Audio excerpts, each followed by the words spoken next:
Bonjour. Donc ici, je suis sur une base de données des mots que j'ai créée, mais que j'utilise pour les démos. Donc ce sera générique, ce sera pas basé, ce sera pas personnalisé. Mais vous pourriez comme ça avoir une idée quand même de ce que Odoo peut faire.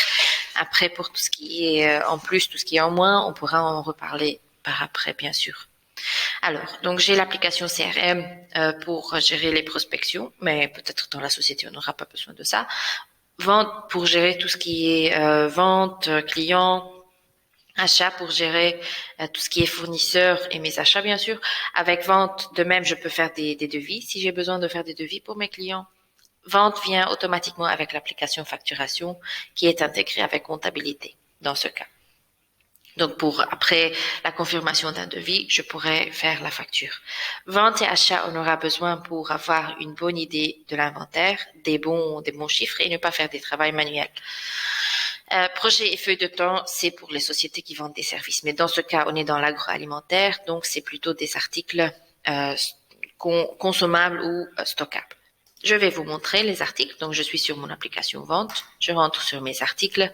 Ici, on parle d'une société qui fait des piscines, par exemple, qui fait des travaux pour l'extérieur, les jardins. Donc, on a des parasols, des housses, qui sont des articles optionnels. On peut avoir plusieurs variantes. Si besoin aussi, par exemple, la taille, la couleur, et on peut avoir des prix par variante. Donc, c'est juste pour vous donner une petite idée. Je vais rentrer sur ce parasol. Euh, donc, dans la configuration de l'article, on a les boutons intelligents, ce qui permet directement d'avoir une idée des unités disponibles en stock sans devoir aller dans mon application inventaire. Je peux avoir aussi des unités en prévision, l'historique, combien d'unités j'ai déjà vendues pour mes clients. Je vois que j'ai 0 unité achetée, donc j'ai pas encore acheté de ce parasol de mes fournisseurs. Les règles de réapprovisionnement, c'est très intéressant parce que ça permet d'ajouter une quantité minimale. Par exemple, je ne veux pas que mon stock descende en dessous de 10 parasols. De même, je peux ajouter une quantité maximale si besoin.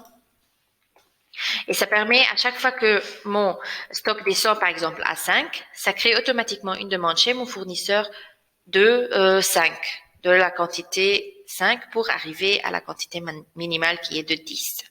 Bien sûr, il faudra confirmer la demande chez le fournisseur pour pouvoir avoir une vue, je dirais, sur l'inventaire. Ce qui est aussi intéressant, c'est dans le type d'article, on peut avoir article stockable ou consommable. Service, c'est pour projet et feuille de temps. On peut ajouter des catégories, des références internes ou des barcodes aussi. Si on a l'application barcode et si on a la scanette, on peut avoir le prix de vente. Bien sûr, la monnaie, donc ça peut être changé. Ici, moi, j'utilise l'euro. On peut avoir des positions fiscales pour tout ce qui est taxes. Je vous invite à faire des tests pour voir les différents détails. Unité de mesure, on peut avoir des douzaines, des centimètres, des kilos, ça dépend. Si on est par exemple dans l'agroalimentaire. Caractéristiques, comme j'ai dit, donc couleur par exemple. Vente, on peut avoir une facture à base de quantité commandée ou bien à quantité livrée. Ça, c'est des e-commerce, c'est si besoin de vendre en ligne.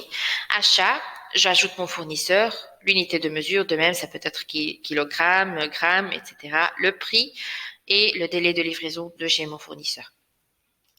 Et l'inventaire, l'opération achetée, le responsable logistique, le poids, le volume, le délai de livraison au client. Donc, tous ces détails que je vous invite à faire vous-même.